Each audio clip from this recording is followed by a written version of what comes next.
हाय, hello, नमस्कार. मी सुषमा आपल्या हक्काच्या चॅनलमध्ये माझ्या सर्व गोडताईंचं अगदी मनापासून स्वागत करते. आज आपण या साडीपासून मस्त हटके आणि युनिक पॅटर्न बघणार आहोत. अगोदर ही साडी कशी आहे हे मी तुम्हाला दाखवते, नंतर पॅटर्न काय करायचं हे तुम्हाला सांगते. तर हे बघा, पदरापर्यंत साडीला फुले जास्त आहेत आणि पदरापासून पुढे फक्त खालच्या साईडलाच फुले आहेत. मग अशी ज्यावेळी साडी असते त्यावेळेला एकतर आपण कळीचा पॅटर्न करू शकतो किंवा प्लेट्स किंवा चुन्या घेऊन तो पॅटर्न करू शकतो. पण मला हे दोन्ही पॅटर्न न करता मला काहीतरी वेगळं करायचं होतं. आणि कस्टमरचं असं मत होतं की लेहंगा चोलीमध्ये तुम्ही काहीही तुमच्या आवडीप्रमाणे पॅटर्न करा. ड्रेस घातल्यानंतर सगळ्यांनी विचारलं पाहिजे की कुठे शिवला. अशा वेळेला आपली जबाबदारीसुद्धा जास्त वाढते. तर हे बघा, कस्टमरने साडीतला ब्लाऊज पीससुद्धा वापरला नव्हता. त्यामुळे आपल्याला ह्या ब्लाऊज पीसचा ब्लाऊज बनवायचा आहे. तर खाली पूर्ण शिल्लक राहिलेल्या साडीचा आपल्याला लेहंगा बनवायचा आहे. तर सगळ्यात अगोदर आपण ब्लाऊज बनवून घेऊयात. तर ब्लाऊज बनवण्यासाठी मी कापड 4 फोल्ड करून घेतलेला आहे आणि त्यावरती आता पूर्ण उंचीचं माप टाकत आहे.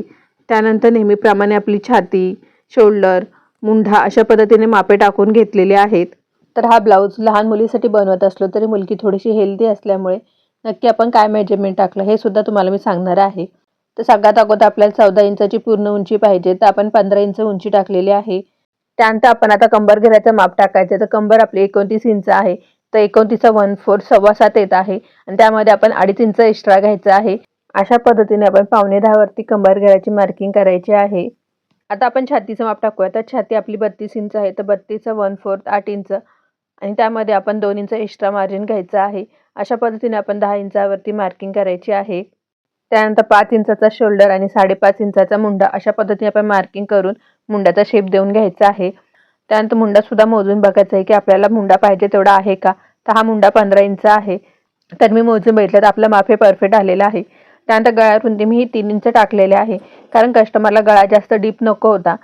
पाठीमागून बंद गळा असल्यामुळे मी गळा रुंदी थोडी जास्त ठेवलेली आहे. या मापावरून तुम्हाला अंदाज आला असेल की आपल्या कस्टमरचा पोटाचा घेरा थोडा जास्त आहे, त्यामुळे आपण कमरेची ते माप जास्त टाकलेलं आहे. आता आपण जशी मार्किंग केली त्या मार्किंग प्रमाणे कटिंग करून घेऊयात. कटिंग करून झाल्यानंतर पुढची बाजू पाठची बाजू आपण वेगळी करायची आहे आणि नंतर मग पुढच्या मुंड्याची ते पुन्हा एकदा शेप द्यायचा आहे. आता आपण लेहंगा बनवत आहोत, तर लेहंग्यासाठी अगोदर आपण अस्तर कट करून घेऊयात. आपलं हे अस्तर असल्यामुळे आपण पूर्ण उंचीपेक्षा 2-3 इंच कमीच ठेवायचं आहे. तर आपली पूर्ण उंची 32 इंच आहे, तर मी हे अस्तर 30 इंच घेतलेलं आहे. त्यानंतर वरती आता आपल्याला कंबर घेराचं माप टाकायचं. तर कंबर घेर आपली 31 इंच आहे, तर आपण 1.25 इंच टाकायचं आहे आणि त्यामध्ये पुढे तुम्ही एक्स्ट्रा 4-5 इंच टाकायचं आहे. तर कमरेपासून खाली घेरपर्यंत पूर्ण अशी क्रॉस लाईन मारायची आहे आणि ती आता कटिंग करून घ्यायची आहे. तर खालच्या साईडला तुम्हाला अशा पद्धतीने थोडंसं टोक आलेला दिसेल, तर ते टोक तुम्ही कट करायचं आहे, म्हणजे खालच्या साईडला हलकासा आपण राऊंड शेप द्यायचा आहे. आता आपली अस्तरची मेन कटिंग झालेली आहे. आता हे मेन आपण साडीवरती ठेवायचं आहे आणि कट करायचं आहे. तर अगोदर आपण कट केलेलं ब्लाऊजचा अस्तर ब्लाऊज पीसवरती ठेवून ब्लाऊज नेहमीप्रमाणे कट करून घ्यायचा आहे. आता आपण लेहंग्यासाठी साडी कट करून घेऊयात. तुम्ही साडी बघितली तर तुमच्या लक्षात येईल की साडीला पदरापर्यंत जास्त फुले आहेत आणि तिथून पुढे कमी फुले आहेत. तर आपण पदरापर्यंतचा जो भाग आहे तो पुढे घेणार आहोत आणि कमी फुले असलेला भाग आहे तो पाठीमागे घेणार आहोत. त्यामुळे आपण थोडीशी वेगवेगळी कटिंग करायची आहे. तर अगोदर आपण हा पदरापर्यंतचा भाग आहे तो कट करून घेऊयात, म्हणजे पुढचा भाग अगोदर कट करून घेऊयात आणि नंतर मग पाठीमागचा भाग कट करूयात. तर आपल्याला साडी पूर्ण उंचीला थोडी जास्त आहे, त्यामुळे आपल्याला जेवढी उंची पाहिजे तेवढ्या उंचीचं आपण आता ही साडी कट करून घेऊयात. तर आपल्याला पूर्ण उंची 32 इंच पाहिजे, पण आपण 2 इंच मायनस करायचं आहे, कारण आपला वरती बेल्ट येणार आहे आणि आपल्याला शिलाई मार्जिनसाठी 1 इंच एक्स्ट्रा घ्यायचं आहे. म्हणजे तुम्ही टोटल 31 इंचाची उंची घेऊ शकता. तर 31 इंचाची मी साडी कटिंग करून घेतलेली आहे. आता ही साडी डबल फोल्ड केलेली आहे आणि आता इथून पुढे मी कसं माप टाकते, मी काय वेगळं केलेलं आहे हे इथं तुम्हाला समजेल. तर बघा, अशा पद्धतीने मी डबल फोल्ड साडी घेतलेली आहे. आपण हे डबल फोल्ड केलेलं आहे म्हणजे फक्त आपली ही एकच बाजू आहे, म्हणजे ही फक्त आपली पुढची बाजू आहे. त्यामुळे आपण आता इथे कमरेचा निम्मच माप टाकायचा आहे. तर कंबर आपली 31 इंच आहे, तर 31चा निम्म 15.5 इंच येतो, तर आपण 15.5चीच मार्किंग करायचं आहे. आता ही डबल घडी असल्यामुळे आपण 15.5 मध्ये सुद्धा निम्म करायचं आहे. तर आपण आता इथे 7.25 वरती मार्किंग केलेले आहे आणि तिथून पुढे तुम्ही 5-6 इंच एक्स्ट्रा घ्यायचं आहे. ॲक्च्युली मी 10 इंच घेतलं होतं, पण 10 इंच खूपच एक्स्ट्रा झालं, त्यामुळे मी थोडंसं नंतर कमी केलं. तर तुम्ही सुरुवातीलाच 5-6 इंच घेतलात तरी चालेल आणि वरूनपासून खालपर्यंत आपण डायरेक्ट क्रॉस लाईन मारायची आहे. आता तुम्ही बोलाल अशा पद्धतीने कट केल्यावरती खाली टोक दिसेल, तर नाही, आपण खाली अशा पद्धतीने ही लेस आहे ती वरती थोडीशी फिरवून घेणार आहोत. नक्की आता हे कसं करणार आहोत हे तुम्हाला नंतर पुढे कळेलच. तर आपण या लेहंग्याची ए लाईन कटिंग केलेली आहे, पण शक्यतो साडीमध्ये ए लाईन कटिंग कधीही तुम्ही बघितली नसेल, पण ती मी केलेली आहे. कारण मला काहीतरी वेगळा आणि युनिक पॅटर्न द्यायचा होता, त्यामुळे अशा पद्धतीने ए लाईन कटिंग केलेले आहे. तुम्ही इथे तर कॉटनचं वगैरे कापड असेल तर ए लाईनमध्ये तुम्ही कटिंग बघितली असेल, पण हे आपण साडीतलं कापड असून सुद्धा ए लाईनमध्ये कटिंग केलेले आहे. तुमच्या सुद्धा साडीला खालच्या साईडला जास्त वर्क असेल आणि तुम्हाला प्लेट्स किंवा कळ्यांचा प्रकार करायचा नसेल, तर तुम्ही ए लाईनची कटिंग नक्की करू शकता. तर ही माझी लेस होती ती थोडीशी पातळ होती, ती आपण इझिली वळवू शकत होतो, त्यामुळे मी अशा पद्धतीने केलेलं आहे. पण आता तुमची साडी कशी आहे त्याच्यावरती सुद्धा ठरू शकतं की खालच्या साईडून तुम्ही लेस फिरवू शकता की नाही. तर आपण पुढच्या भागाप्रमाणे सेम पाठीमागचा भाग सुद्धा कटिंग करून घेतला. तर मी तुम्हाला अगोदर सांगितलं होतं की मी 10 इंच घेतलेलं होतं, ते नंतर मला जास्त वाटलं म्हणून मी कटिंग केलं. तेच मी आता इथे वरती तुम्हाला दाखवलं. आता आपली जेवढी घडीवरती उंची आहे तेवढीच उंची आपल्याला क्रॉस साईडला सुद्धा घ्यायची आहे. तर आपण क्रॉस साईडला तेवढ्याच उंचीची मार्किंग करायची आहे. तर बघा आपली मार्किंग इथपर्यंत येत आहे. तर तसंच पुढे पुढे आपण अशा पद्धतीने मार्किंग करायचं आहे आणि मध्ये जो कोन तयार होईल तो आपल्याला कट करायचा आहे. मी अशा पद्धतीचा ए लाईन कुर्ता पहिल्यांदाच बनवत होते, त्यामुळे माझ्याकडून सुद्धा चुका झालेल्या आहेत. मी माझ्या अनुभवातून शिकलेले आहे. तर माझ्याकडून ज्या चुका झाल्या त्या तुमच्याकडून होऊ नये म्हणून मी तुम्हाला टिप्स सुद्धा देत आहे. तर बघा अशा पद्धतीने आपण आता हे कटिंग करून घेऊयात. तर बघा अशा पद्धतीने मध्ये आपण त्रिकोणी असं कट करून घेतलेलं आहे. म्हणजे खाली आपला जो एक्स्ट्राचं टोक दिसत होतं ते अशा पद्धतीने आपण लेस वरती घेतल्यामुळे दिसणार नाही. आता आपण या मधला त्रिकोण जो कट केलेला आहे त्याच्यावरती लेस जोडून घेऊयात. आणि अजून एक गोष्ट मी माझ्या अनुभवातून सांगते की आपण हा त्रिकोण कट केला, हा त्रिकोण कट करायच्या अगोदरच फक्त आपण ए लाईन मध्ये जी क्रॉस लाईन मारली, क्रॉस लाईन मारून झाल्यानंतर हा लेहंगा तुम्ही हँगरला अडकून ठेवलात तर ज्या साईडचं क्रॉस कापड आहे ते अजून खाली यायचं असेल तर ते येईल. तुम्ही अम्ब्रेला ड्रेस वगैरे शिवताना बघितलं असेल, काही जण अम्ब्रेलाची कटिंग करून झाल्यानंतर हँगरला लावून ठेवतात, म्हणजे जे काही क्रॉस कापड खाली यायचं ते येईल. अशा पद्धतीने आपण सुद्धा हे ए लाईनचं कटिंग करून झाल्यानंतर हँगरला लावून ठेवू शकतो, म्हणजे क्रॉस लाईनचं जेवढं काही कापड खाली यायचं असेल ते येईल. आणि रात्रभर तुम्ही हँगरला लावून झाल्यानंतर सकाळी नेहमीप्रमाणे मी जशी त्रिकोणी कट करून दाखवला तसा कट केलात तरी चालेल. तर बघा आपल्या त्रिकोणला लेस लावून झालेले आहे. आता आपण वरचा कमरेकडचा भाग कसा तयार करायचा हे बघूयात.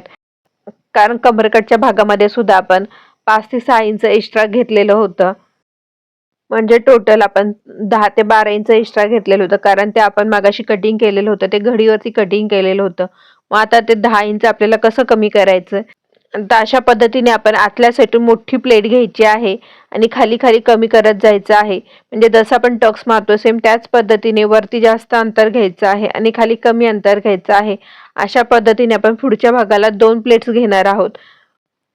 हे कापड थोडंसं असं फ्लफी टाईप असल्यामुळे मी लांब लांब अशा 2 चुन्या घेतलेल्या आहेत आणि 2 लांब टक्स मारल्यामुळे मध्ये आपली कळी तयार झालेली आहे. तर तुम्ही बघू शकता की तुम्हाला हे थोडंसं मध्ये कळी असल्यासारखं दिसेल. आपण अस्तर सुद्धा थोडंसं मापापेक्षा एक्स्ट्राच घेतलेलं होतं, तर अस्तरला सुद्धा आपण अशा पद्धतीने 2 प्लेट्स मारून घ्यायच्या आहेत. अस्तरला सुद्धा प्लेट्स मारून झाल्यानंतर अस्तर आणि आपल्या साडीचा कंबरघेर सेम आहे की नाही हे मोजून बघायचं आहे. जो काही जास्त असेल तो आपण शिलाई मारून ॲडजस्ट करायचा आहे आणि दोन्ही कमरेचे घेर सेम असले पाहिजेत. तर हे बघा आता आपला अस्तर आणि साडीचं कापड दोन्ही सेम आहे. आता आपण बेल्ट तयार करून घेऊयात. तर इथे आपण पाठीमागचा आणि पुढचा असं वेगवेगळे बेल्ट बनवत आहोत. कारण पाठीमागे आपण इलास्टिक लावणार आहोत आणि पुढे आपला प्लेन कॅनव्हास असणार आहे. जेवढा आपल्या पाठीमागच्या भागाचा कंबरघेर आहे तेवढंच मी अस्तर आणि मेन पीस एकत्र करून असं बेल्ट तयार करून घेतलेला आहे. सेम त्याच पद्धतीने पुढचं सुद्धा तयार करून घेतलेला आहे. फक्त पुढच्या साईडला आपण कॅनव्हास आणि बॉर्डर या दोन्ही गोष्टींचा वापर केलेला आहे. तर बघा कमरेला माझा बेल्ट लावून झालेला आहे आणि हा इथला व्हिडिओ थोडासा मिसिंग आहे, तर मी तुम्हाला हे नक्की कसा बेल्ट आला हे सांगते. पाठचा भाग आणि पुढचा भाग असं दोन्ही एकत्र अटॅच करून घ्यायचं आहे. त्यानंतर कमरेला पूर्ण लावून घ्यायचं आहे आणि त्यानंतर मग आपण फक्त पाठीमागच्या बाजूलाच इलास्टिक लावून घ्यायची आहे. तर इलास्टिक लावताना आपण थोडंसं पाठीमागच्या भागाची तेच जिथे आपला पाठीमागचा भाग चालू होतो तिथेच इलास्टिक आडवी अगोदर जोडून घ्यायची आहे. जिथे आपलं टोक संपते ते टोक संपायच्या अगोदरच थोडंसं पाठीमागे आपण इलास्टिक अटॅच करून घ्यायचे आहे. म्हणजे अगोदर आपण इलास्टिकची दोन्ही टोके व्यवस्थित अशी अटॅच करून घ्यायची आहेत आणि त्यानंतर मग कापड फोल्ड करायचं आहे. तर बघा अशा पद्धतीने आपला हा बेल्ट तयार करून झालेला आहे. आपण बेल्ट लावण्या अगोदर फक्त एकाच साईडला शिलाई मारून घेतलेली होती. आपली दुसरी साईड तशीच ओपन होती. आता आपण दुसऱ्या साईडला शिलाई कशी मारायची, तर दुसऱ्या साईडला फक्त आपण वरचा 5 ते 6 इंच अंतर सोडून फक्त मध्ये 5-6 इंच अंतर शिलाई मारायची आहे. म्हणजे वरचा जो आपला ओपन भाग आहे तिथे आपल्याला चेन लावायची आहे. म्हणून आपला वरचा 5 ते 6 इंच ओपन ठेवायचा आहे. मध्ये फक्त 5-6 इंच शिलाई मारायची आहे आणि बाकी खालचा सगळा भाग आपला ओपन आहे. आता आपण बेल्टच्या इथला 5-6 इंच जो ओपन भाग ठेवलेला होता त्या भागावरती चेन लावून घ्यायची आहे. चेन लावून झाल्यानंतर आपण जी अगोदर 5-6 इंचाची जी सरळ शिलाई मारलेली होती त्यावेळेला अस्तर आणि मेन पीस असं एकत्र असं धरून शिलाई मारलेली होती. पण आता आपण अस्तर आणि मेन पीस वेगवेगळं करून शिलाई मारायची आहे. म्हणजे अगोदर आपण मेन पीस वरती शिलाई मारायची आहे आणि त्यानंतर मग आपण अस्तरवरती शिलाई मारायची आहे. जसं आपण वन पीस शिवल्यानंतर कमरेपर्यंत आपण एकत्र शिलाई घेतो आणि नंतर कमरेपासून वेगवेगळी शिलाई करतो, सेम त्याच पद्धतीने ते सुद्धा वेगवेगळी अशी शिलाई मारायची आहे. तुम्हाला हे मी दाखवताना खूप साध्या सोप्या पद्धतीने दाखवण्याचा प्रयत्न केला आहे आणि तेवढंच प्रेमाने सुद्धा समजून सांगण्याचा प्रयत्न केलेला आहे. त्यामुळे तुम्हाला कळलं असेल की आपण हे नक्की कशा पद्धतीने शिवलेलं आहे. जरी तुम्हाला काही कळलं नसेल तर नक्की मला प्रश्न विचारू शकता. अगोदर आपण मेन पीसला शिलाई मारतो, नंतर मग अस्तरला शिलाई मारतो. अशा वेळेला मेन पीस हे थोडंसं फोल्ड करायचं आहे, नंतर मग अस्तरला शिलाई मारायची आहे. म्हणजे आपले बाहेरच्या साईडून सुद्धा फिनिशिंग व्यवस्थित अशी येते. तरी सुद्धा तुम्हाला जर फोल्ड करून सुद्धा जर वाटत असेल फिनिशिंग व्यवस्थित नाही, मेन पीस इथे हलकासा आपण कट द्यायचा आहे. शिलाईपर्यंत कट न देता थोडासा पाठीमागेच हलकासा असा कट द्यायचा आहे, जेणेकरून बाहेरच्या साईडला आपली फिनिशिंग सुद्धा व्यवस्थित अशी दिसते. तर बघा आपला पूर्ण लेहंगा तयार झालेला आहे.